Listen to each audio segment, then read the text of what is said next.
আচ্ছা, মাঝে মধ্যে যদি কারো কাছ থেকে এরকম সুন্দর টিপস পাওয়া যায় তাহলে কেমন হয় বলেন তো? হ্যালো ভিউয়ার্স, আসসালামু আলাইকুম। সবাই কেমন আছেন? আশা করি সবাই ভালো আছেন।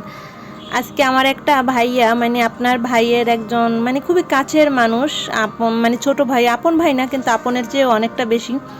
সেই ভাইয়া আজকে টিপস দিল আমাদেরকে প্রিন্সে নিয়ে। আর ভাইয়া মালয়েশিয়া চলে যাবে 15 তারিখ, তার ফ্লাইট 3 বছরের জন্য, মানে তার ওয়াইফ মালয়েশিয়া থাকে, সেখানে সেও চলে যাবে তা 3 বছরের জন্য। তাই যাওয়ার আগে চিন্তা করলো আমাদেরকে একটা ট্রিপস দেওয়ার জন্য, মানে এখন কি আর করার। তাই দুপুরে রেডি হয়ে আমরা একদম চলে গেলাম। ফার্স্টে গিয়েছিলাম এই যে কাচ্চি ভাইতে, গিয়ে শুনি যে সেখানে নাকি পানি নেই, তাদের নাকি লাইনে সমস্যা। তারপর কি আর করা, সেখান থেকে একদম টুপটুপ করে চলে আসলাম প্রিন্সে। সেই প্রিন্সের 3 তলায়, প্রিন্স রেস্টুরেন্টের পাশেই এটা। মিরপুর 1 যদি কেউ এসে থাকেন কখনো তাহলে বুঝতে পারবেন যে এই রেস্টুরেন্টটা কোথায়। প্রিন্স বাজারের একদম সাথেই। গিয়ে দেখি পরিবেশটা এটা এইটা আমি তেমন যাওয়া হয় না, এটা বেশিরভাগ সময় মানে বিয়ের অকেশনগুলো করে এখানে। তারপর এখানে গিয়ে দেখলাম মোটামুটি সিট খালি ছিল, 2-1টা মানে টেবিল বুক ছিল, তা সব সিটগুলোই খালি ছিল। তারপর আমরা এখানে মানে পরিবেশটা অনেকটাই সুন্দর, দেখেন মাটি দিয়ে এইগুলো সব কিছু করা মাটি দিয়ে। তারপর আমি আপনাদের ভাইয়াকে, ওই যে দেখেন আপনাদের ভাইয়াকে কখনো ভিডিওর সামনে আনি না দেখে একজনে দেখেন উপরে আমি কমেন্টটা উল্লেখ করে দিলাম, একজনে আমাকে কমেন্ট করেছে আমার জামাইয়ের সাথে নাকি আমার সারাসারি হয়ে গিয়েছে।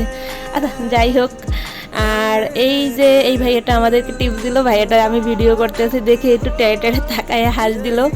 যাই হোক, তারপরে এখানে এই যে মানে এটা কিয়ের সালাদ, মনে হয় যা মরিচের কিছু একটা হবে, আমি এটা সাহস করি না খেতে, যেহেতু আমি একটু ঝাল কম খেতে পারি। এটা জাস্ট একটু সাজিয়ে রাখলো এখানে, এটাই দেখালাম। আর আপনাদেরকে রেস্টুরেন্টে চলেন একটু ঘুরিয়ে দেখে। এখানে কালকে তো পহেলা বৈশাখ, আগামীকালকে, তার জন্য মানে প্রিপারেশন করতে আছে পহেলা বৈশাখের জন্য। এই যে এগুলো দিয়ে সব কিছু দিয়ে, এই যে পাখা কি জানি মানে পহেলা বৈশাখের যে লুকগুলো থাকে সেগুলো দিয়ে সুন্দর করে সাজাচ্ছে।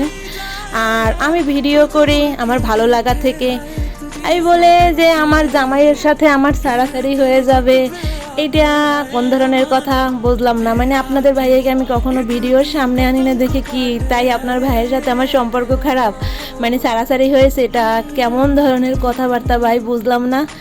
যাই হোক, যার যেরকম মানে মনের রুচি সে সেরকমভাবেই মানুষকে চোখে দেখবে বা সেরকমভাবেই কমেন্ট করবে, ওইটা নিয়ে কখনো বদার হই না।